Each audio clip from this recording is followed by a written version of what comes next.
বিকেল ৩টায় আনুষ্ঠানিকভাবে আত্মপ্রকাশ করতে যাচ্ছে তরুণদের রাজনৈতিক দল জাতীয় নাগরিক পার্টি। অভিষেক অনুষ্ঠানকে ঘিরে বৃহস্পতিবার বিকেল থেকেই মানিক মিয়া এভিনিউতে চলছে ব্যাপক প্রস্তুতি। সন্ধ্যা থেকে শুরু হয় স্টেজ নির্মাণের কাজ।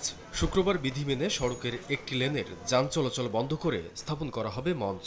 এরই মধ্যে জরুরি স্বাস্থ্যসেবা, ভ্রাম্যমাণ টয়লেট ব্যবস্থা, সুপেয় পানি এবং পুলিশ বক্স স্থাপনের কাজও শেষের দিকে। নেতাকর্মীদের আশা, আমন্ত্রিত অতিথির পাশাপাশি প্রায় ৫ লাখ মানুষের সমাগম হবে সমাবেশে।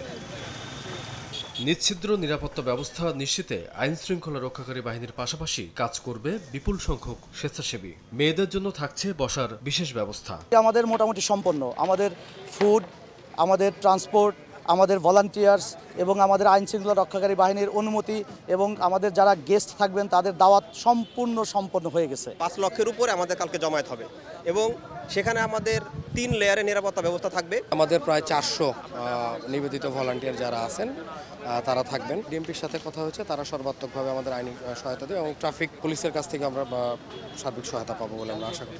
এদিকে বৃহস্পতিবার সন্ধ্যায় ২২টি শর্তে রাজধানীর মানিক মিয়া এভিনিউতে জাতীয় নাগরিক পার্টিকে সমাবেশ করার অনুমতি দেয় ডিএমপি। অনুষ্ঠানের জন্য আমরা অবহিতকরণ পত্র দিয়েছিলাম, সেই পত্রের পরিপ্রেক্ষিতে আজকে ডিএমপি কমিশনার মহোদয় এবং ঢাকা মেট্রোপলিটন পুলিশ আমাদেরকে তাদের যে সম্মতিপত্র এটা আমাদেরকে দিয়েছেন। জনভোগান্তির কথা বিবেচনায় রেখে প্রথম কর্মসূচি সুষ্ঠুভাবে পালনের সব প্রস্তুতি নেওয়া হয়েছে বলে জানিয়েছে জাতীয় নাগরিক পার্টি।